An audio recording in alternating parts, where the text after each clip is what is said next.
লোকটি প্রয়োজনীয় নির্দেশনা দিয়ে চলে যায়।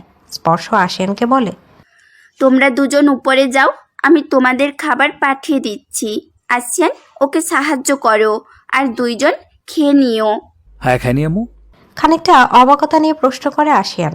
স্পর্শ বলে, না, তোমার জন্য অপেক্ষা করছিল।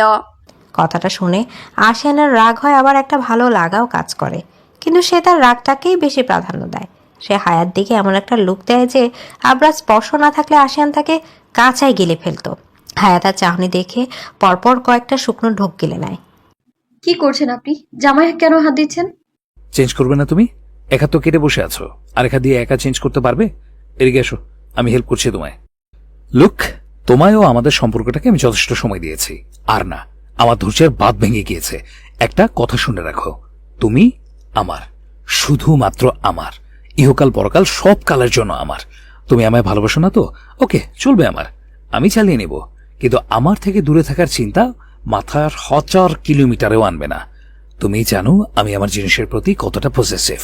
এখন চুপচাপ আমায় আমার কাজ করতে দাও, না হলে আজ রাতটা তোমার জন্য বেদনাদায়ক একটা রাত হতে চলেছে। হায়া আমার শান্তি, আমার একান্ত ব্যক্তিগত নারী, আমার ভালোবাসা। এই আশিয়ান মির্জা তোমায় সীমাহীন ভালোবাসে। ফোনটা রিং হতে হতে কেটে গেল আবারও। এ নিয়ে চতুর্থবার জাহান মেহরিমাকে কল দিয়েছিল, কিন্তু মেহরিমা কলটা রিসিভ করে না। তাদের সম্পর্কের এতগুলো দিনে এমনটা কখনোই হয়নি, কিন্তু ইদানিং 1 মাস ধরে হচ্ছে। কেন হচ্ছে জাহান নিজেও জানে না। একটা দীর্ঘশ্বাস ফেলে জাহান আবারও কল লাগায় মেহরিমার ফোনে। পূর্বের ন্যায় বাঁচতে বাঁচতে কেটে যাবে তখনই ফোনটা রিসিভ হয়। আনন্দ উচ্ছ্বাসে জাহানের বুকটা কেঁপে ওঠে, কিন্তু তার এই আনন্দ স্থায়ী হয় না বেশিক্ষণ। ফোনটা রিসিভ করে মেহরিমা সালামের বিনিময় ব্যতীত কর্কশ গলায় বলে, সমস্যা কি আপনার বলেন তো? দেখছেন যে আমি রিসিভ করছি না ফোনটা, তার মানে আমি নিশ্চয়ই ফোনের কাছে নেই, বা আমার এখন কথা বলতে মন চাইছে না, তাই করছি না। তাও কেন বারবার ফোন করে আমায় বিরক্ত করছেন? মুভ ভালো থাকলে তো আমি সাথে সাথে ফোন রিসিভ করি, তাই না? জাহান কিছুটা হতভম্ব হয়ে যায় মেহরিমার এমন আচরণে। আজকের পূর্বে মেহরিমা কখনোই এমন রূঢ় আচরণ করেনি তার সাথে। মেহরিমা একজন নরম কোমল লজ্জাবতী মেয়ে, জাহানের জানা মতে। হায়ার কাছে কিছুটা প্রাণবন্ত চঞ্চল হলেও তার কাছে একদম কোমল ফুল মেহরিমা। সে মেহরিমা আজ এমন রূঢ় কর্কশ গলায় কথা বলছে তার সাথে, বিষয়টা জাহানের বিশ্বাস হতে চায় না। জাহানের হতভম্বতা ভঙ্গ হয় মেহরিমার প্রশ্নের তোপে। মেহরিমা পূর্বের ন্যায় বলে, কি হলো, কথা বলবেন নাকি রেখে দিব? কেমন আছো? ভালো। আমায় জিজ্ঞেস করবে না কেমন আছি? আপনি ডক্টর মানুষ, নিশ্চয়ই খারাপ থাকবেন না? শারীরিক সুস্থতাই কি সব? মানসিক আত্মিক সুস্থতা বলতেও কিছু আছে। ও, ভীষণ বিরক্তির সহিত বলে মেহরিমা। জাহান বুঝতে পারে তার বিরক্ত হওয়া, তাই সে বলে, তুমি বোধহয় বিরক্ত হচ্ছ, আমি তাহলে রাখছি। আচ্ছা, আল্লাহ হাফিজ। কথাটা বলে দুম করে ফোনটা কেটে দেয় মেহরিমা। জাহান আস্তে ধীরে ফোনটা কান থেকে নামায়।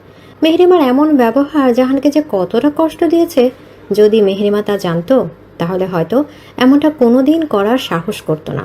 জাহান টেবিলের উপর হাত রেখে তার উপর মাথা দিয়ে চোখ বন্ধ করে। বুকটা তার জ্বলছে, মাথা কেমন ব্ল্যাঙ্ক হয়ে গিয়েছে। নিজেকে স্বাভাবিক করার জন্য ছোট একটা বিরতি না নিলেই নয় তার। চোখ বন্ধ করে বিড়বিড়িয়ে বলে, কাউকে নিজের সবটা দিয়ে ভালোবাসতে নেই। যদি হয়েও যায় তাহলে নিজেকে প্রতিনিয়ত গুমড়ে মরার জন্য তৈরি করে নিতে হয়।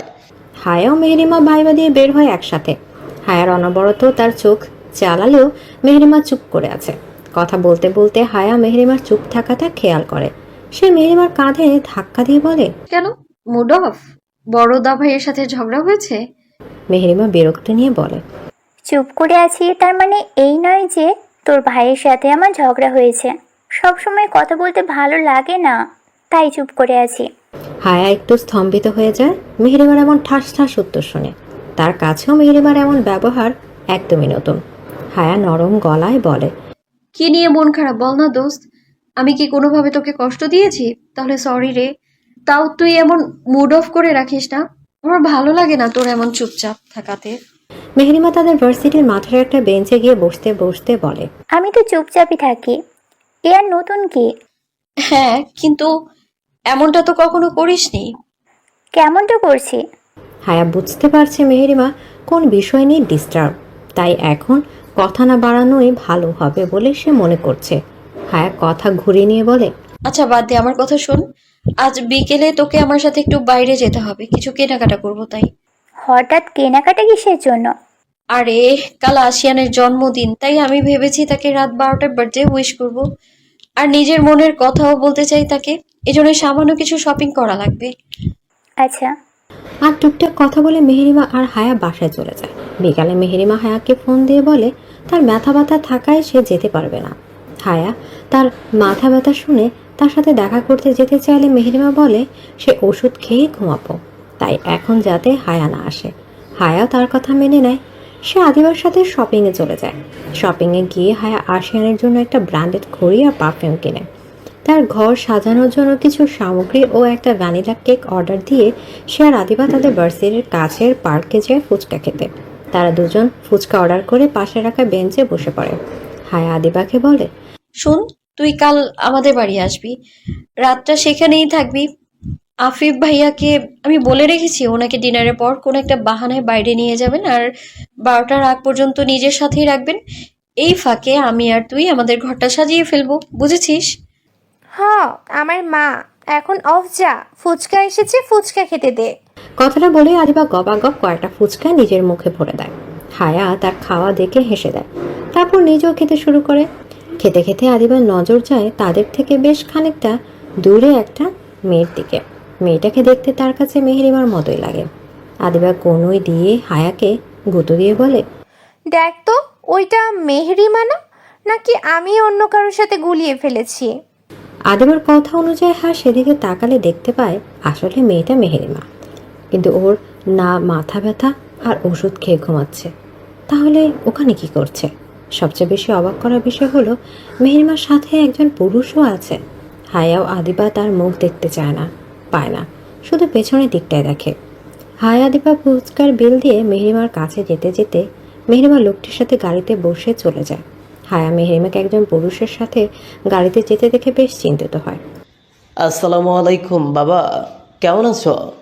ওয়ালাইকুম আসসালাম। আলহামদুলিল্লাহ ভালো আছি, তুমি কেমন আছো আব্বু? আলহামদুলিল্লাহ ভালো। আম্মু কেমন আছে? সেও আলহামদুলিল্লাহ ভালো আছে। পিতা পুত্র স্বাভাবিক কুশলাদি বিনিময় করে। আরও কিছুক্ষণ পরিবারের কথাবার্তা বলে যাবেন। এবার আসল কথায় আসে। সে গলা খাকারি দিয়ে বলা শুরু করে, বাবা মা যে সন্তানের কখনো খারাপ চায় না, এটা নিশ্চয়ই তুমি জানো এবং মানো। আমি সঠিক বলছি জাহান?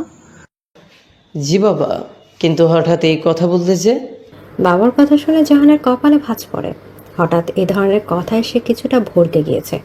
কারণ হলো আমিও তোমার আম্মু তোমার দুই ভাইয়ের জন্য একটা সিদ্ধান্ত নিয়েছি এবং আশা করি তোমার সিদ্ধান্ত শুনে আমাদের সাথে একমত হবে। অবশ্যই একমত হব, কিন্তু সিদ্ধান্তটা কি বাবা? আমার তোমাদের দুই ভাইয়ের বিয়ে দেওয়ার সিদ্ধান্ত নিয়েছি, আর পাত্রী আমাদের অলরেডি পছন্দ করা হয়ে গিয়েছে। বাবার থেকে এমন কথা শুনে জাহানের বুকটা জোরে ধক করে ওঠে।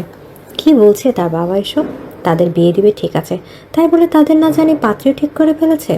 তাদের দুই ভাইয়ের মনেই যে তাদের প্রেয়সীর বাস, এটিকে তারা জানে না? না, জানেই না তো। সে বা জাইন কেউ তো জানায়নি তাদের ভালোবাসার মানুষগুলোর কথা তাদের পরিবারকে।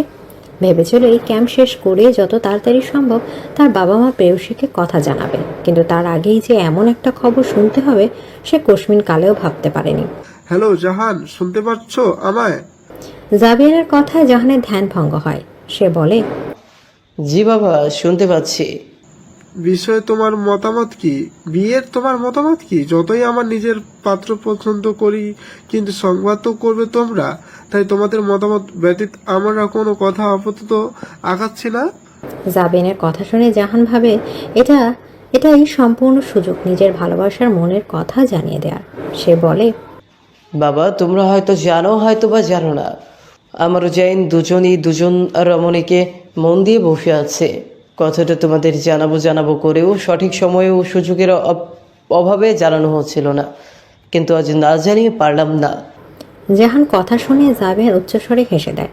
সে জাহানের কাছ থেকে এই কথাটা শুনতে চাইছিল। তার ছেলেদের রিলেশনের কথা কিছুটা হলেও সে জানে। জাইনেরটা তো সবার কাছে ওপেন সিক্রেট। জাহানেরটাও তার কিছুটা আন্দাজ করতে পেরেছিল যে তাদের এই গম্ভীর ও শান্ত স্বভাবের ছেলেটাও হয়তো কোনো রমণীর ভালোবাসায় নিজেকে বিলিয়ে দিয়েছে।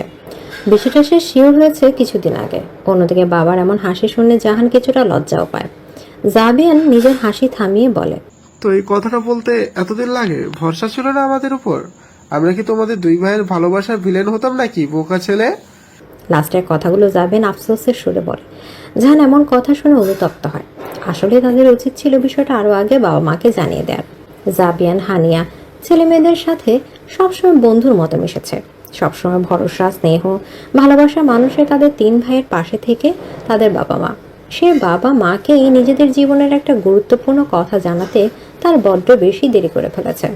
যার মন খারাপ করে বলে, উই আর সরি বাবা, আসলে কিছু সিদ্ধান্তহীনতায় ভুগছিলাম।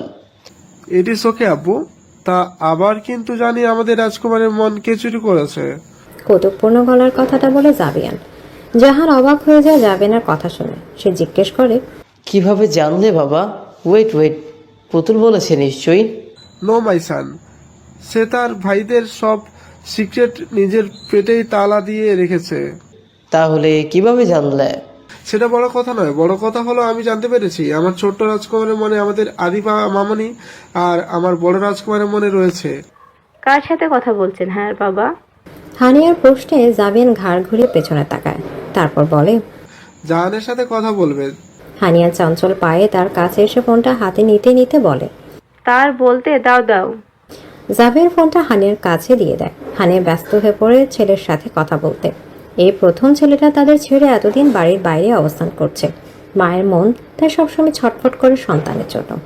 বেশ কিছুক্ষণ কথা বলার পর জাবিয়ার ফোনটা নিজের কাছে নিয়ে লাউড স্পিকারে দিয়ে বলতে শুরু করে, তো যা বলেছিলাম, তুমি কি বিয়েতে রাজি? দেখো আমাদের তো বয়স হচ্ছে বাবা, তোমাদের সন্তান দেখে যেতে পারলে মরেও শান্তি পাবো। হ্যাঁ বাবা। বাবা, দুই দিক দিয়ে দুজন ধমকে উঠে জাবিয়ানকে। জাবিয়ান তাদের ধমক শুনে হেসে দেয়। হাত বাড়িয়ে প্রাণপ্রিয় স্ত্রীকে নিজের বুকে টেনে নেয়। তার মাথায় হাত বুলিয়ে দিতে দিতে বলে, আহা, রাখছো কেন? কথার কথা বললাম তো। কথার কথাও বলবে না বাবা? তোমার কি এমন বয়স হয়েছে যে এখন এইসব ভাবছো? জানো, আজ ক্যাম্পে একজন বৃদ্ধ লোক এসেছিল। তার বয়স মিনিমাম 80 থেকে 85 হবে। তাও কি সুন্দর হেসে খেলে হাঁটছে, আর তুমি এই বয়সে এসব বলছো? দ্যাটস নট ফেয়ার বাবা। আচ্ছা সরি, আর বলবো না। এবার আসল কথা বলো, তুমি কি বিয়েতে রাজি? জাহান একটু ভেবে দেখে। সে যথেষ্ট সময় নিয়েছে আর মেহেরিমাকেও দিয়েছে। এছাড়া মেহেরিমাকে সে বলেছিল তার 2nd ইয়ার কমপ্লিট হলে বাসায় তাদের কথা জানাবে। মেহেরিমাও তখন নীরব সম্মতি দিয়েছিল। তাই এখন আর মানা করার কোনো প্রশ্নই আসে না। সে নির্দ্বিধায় বলে দেয়, তোমাদের কোনো সমস্যা না থাকলে আমি রাজি আছি। আলহামদুলিল্লাহ। তুমি কবে আসছো? আমি আর তোমার আম্মু চাচ্ছিলাম এই মাসের শেষের দিকে তোমার বিয়ের কাজটা সম্পূর্ণ করতে। সেই হিসেবে আর বেশি দিন বাকি নেই। তুমি জানলেই 5 দিনের মতো আছে। তা তুমি কি বলো এই ব্যাপারে? আমার আসতে আরও 3 থেকে 4 দিন লাগবে। এই সপ্তাহেই আসতাম, কিন্তু একজন কলিগ অসুস্থ হয়ে পড়ে তাকে ঢাকায় পাঠিয়ে দেওয়া হয়েছে এবং আমাকে তার পরিবর্তে থাকতে হয়েছে। একজন ডাক্তার আসার কথা, সে না আসলে সময় বাড়তে পারে। ওহ, তাহলে ডেট তো তাহলে পেছোতে হবে। ডেট পেছানো লাগবে না, তোমরা বিয়ের প্রস্তুতি নিতে থাকো। আমি একদম বিয়ের দিন আগে এসে পৌঁছানোর চেষ্টা করব। তুমি শিওর তো? তাড়াহুড়ো কোনো দরকার নেই। তুমি আসলে পরেই না হয়। সমস্যা হবে না বাবা, আই উইল ম্যানেজ। আচ্ছা ঠিক আছে, তোমাদের মর্জি। এখন রাখছি তাহলে। আচ্ছা, আল্লাহ হাফেজ। আল্লাহ হাফেজ। জাহান ফোনটা কেটে হু আর ইউ বলে একটা চিৎকার দেয়। তার চিৎকারের আওয়াজে তার কলিগটা অবাক হয়ে তার দিকে তাকায়। জাহান তাদের তাকানো দেখে বুঝতে পারে হেসে খুশিতে কেমন বাচ্চাদের মতো পাগলামি করে ফেলেছে। পরবর্তী সকলের কাছে সরিও চায়। রাহা, 2nd ইয়ার তো শেষ হলো, এখন ভাবছি ওর বিয়েটা দিয়ে দিব। ভালো একটা সম্বন্ধও পেয়েছি, কথা অনেকটাই পাকা হয়ে গিয়েছে। হয়তো এই মাসের শেষের দিকে বিয়েটার ডেট ঠিক করা হবে। এদিকে শুতে যাওয়ার সময় রাহাত উক্ত কথাগুলো নিজের অর্ধাঙ্গিনীকে বলে। মুন্তাহার স্বামীর কথা শুনে কয়েক সেকেন্ডের জন্য স্তব্ধ হয়ে যায়। তার মেয়ের বিয়ে ঠিক হয়ে গেল, অথচ সে মা হয়ে কিছুই জানল না। বিষয়টা কষ্টদায়ক একজন মায়ের কাছে। মুন্তাহা মনে মনে ভাবে, আমি কি এতটাই ফেলনা যে আমার মেয়ের বিয়ে পাকা হয়ে গেল আর আমার একটু জানানোর প্রয়োজন বোধটুকু করলেন না রাহাত? নাকি সে আমায় তেমন গুরুত্বপূর্ণ ব্যক্তি হিসেবে মনে করে না? এই সংসারে আমার পরিচয়টা কি? রাহাতের স্ত্রী আর তার সন্তানদের মা, এতটুকু। আমার নিজের কোনো পরিচয় নেই, কোনো মতামত দেওয়ার মতো গুরুত্বপূর্ণ ব্যক্তি কি আমি নই? কি হলো? কিছু বলছি তোমায় আমি। তুমি কোন খেয়ালে ডুবে আছো? বিরক্ত হয়ে কথাগুলো বলে রাহাত। মন তাহার ধ্যান ভঙ্গ হয়। সে উদাসীন ও নির্লিপ্ত গলায় বলে, ও আচ্ছা, ভালো তো। মন তার এমন নির্লিপ্ততা দেখে রাহাত একটু অবাক হয়। তাদের মেয়ের বিয়ে আর মা হিসেবে মন তাহা কতটা উদাসীন সে অবাক হয়ে জিজ্ঞেস করে। ওহো, আচ্ছা, মানে আমাদের মেয়ে এই চৌধুরী বংশের বড় সন্তানের বিয়ে হবে, সেখানে মা হিসেবে তুমি এতটা নির্লিপ্ত আচরণ কিভাবে করছো? কোনো এক্সাইটমেন্ট বা কোনো উৎসাহ নেই কেন তোমার মাঝে মন? আমাকে না জানিয়ে সব ঠিক করে ফেললেন। ছেলে কে কি করে কিছুই জানলাম না আমি মা হিসেবে। তাহলে সেখানে আমার আগ্রহ দেখানোর কোনো মানে আছে কি? বরাবরের মতো এবারও মেয়ের জন্য কোন সিদ্ধান্ত আপনি একা নিলেন? আমার থেকে মতামত নেবেন তো দূরের কথা, আমায় জানাচ্ছেন এসব অলরেডি ঠিক হয়ে যাওয়ার পর। সেখানে আমার থেকে আর কতই বা উৎসাহ আশা করতে পারেন? বিশ্বাস করুন, আপনি যদি বিয়ের আগের দিনও এই কথাটা বলতেন আমি বেশি একটা অবাক হতাম না, কারণ আমি বুঝে গিয়েছি আপনাদের জীবনে আমার উপস্থিতি, আমার মতামতের গুরুত্ব কতটুকু। মন তাহা একটু থামে, শ্বাস নিয়ে আবারও বলা শুরু করে। কাকে ইনভাইট করতে হবে আর কেনাকাটার বিষয়টা কি আপনি দেখবেন নাকি আমি দেখব সেটাও জানিয়ে দিবেন। অনেক রাত হয়ে গিয়েছে, ঘুমিয়ে পড়ুন, কাল এটা নিয়ে কথা হবে। শুভরাত্রি। নিজের মতো কথাগুলো বলে মুনতাহা শুয়ে পড়ে নিজের জায়গায় রাতুলের দিকে পিঠ দিয়ে। রাতুল নিষ্প্রভ চোখে তার দিকে কিছুক্ষণ তাকিয়ে থাকে। কথাগুলো তার বুকের কোথাও একটা গিয়ে বাজে ভাবে আঘাত করেছে। তারপর সেও শুয়ে পড়ে, কপালে হাত রেখে ভাবতে থাকে অনেক কিছুই। সেই সাথে জ্বলতে থাকে বুকের গহীনে। খানিকটা ভয়ে ভয়ে আসিয়ান রুমের দিকে এগোচ্ছে। 9:30 বাসা থেকে বের হয়েছিল ডিনার করে, এখন 12টা বাজতে চলেছে। হায়া নিশ্চয়ই রেগে মেগে ঘুমিয়ে পড়েছে। আসেন বিড়বিড়িয়ে বলে, আল্লাহ, এবারের মতো বউটা রাগ কমিয়ে দাও। আসেন দরজা খুলে ভেতরে প্রবেশ করে দরজাটা পুনরায় লাগিয়ে দেয়। পেছনের দিকে ঘুরে সে চমকে যায়। নিজের রুমটাকে সে চিনতে পারছে না। হায়া রুমের পুরো লুকই চেঞ্জ করে দিয়েছে। লাল ও কালো থিমে ঘরটা সাজিয়েছে হায়া, সাথে ক্যান্ডেলসও রয়েছে। আসেন হা করে তাকিয়ে ঘাড় ঘুরিয়ে ঘুরিয়ে ঘরটা দেখতে থাকে। মেঝেতে লাল কালো হারসে বেলুন ছড়িয়ে ছিটে রয়েছে। আসেনের নজরে আসে টি টেবিলের উপর মাঝারি সাইজের একটা রেড ভেলভেট কেকের উপর। আসিয়ান সেদিকে এগিয়ে যায়। টেবিলের কাছে এসে দেখতে পায় কেকটার ওপর হ্যাপি বার্থডে বড় সাহেব লেখা সুন্দর করে। পাশে একটা কার্ড দেখতে পায়। আসেন কৌতূহলবশত কার্ডটা হাতে তুলে নিয়ে খুলে পড়তে শুরু করে। সেখানে গুটি গুটি অক্ষরে লেখা রয়েছে। মনে হচ্ছে এই অবাধ্য মনটা আবারও কারো প্রেমে মজেছে। তার গভীর স্পর্শ পাওয়ার জন্য রাতগুলো নিজের স্থায়িত্ব বাড়াচ্ছে।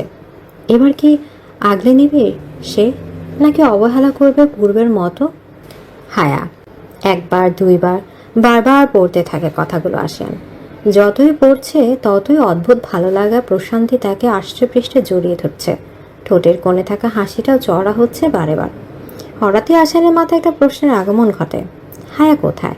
যে এত কিছু করলো, এত সুন্দরভাবে তাকে সারপ্রাইজ করলো, সে ব্যক্তিটি কোথায়? ভাগ্যবোধ হয় তার আসেনের প্রতি আজ একটু বেশি শোকপ্রসন্ন। তাই তো তার প্রশ্নের উত্তরগুলোর সাথে সাথে পেয়ে গেল। খটখড়ে একটা আওয়াজে আসেন পেছনে ফিরে তাকালে মুগ্ধতায় সে স্থির হয়ে যায়। পাতলা ফিনফিনে কালো গাড়ি গায়ে জড়িয়ে সেটার আঁচল ঠিক করতে করতে ওয়াশরুম থেকে বের হচ্ছে হায়া।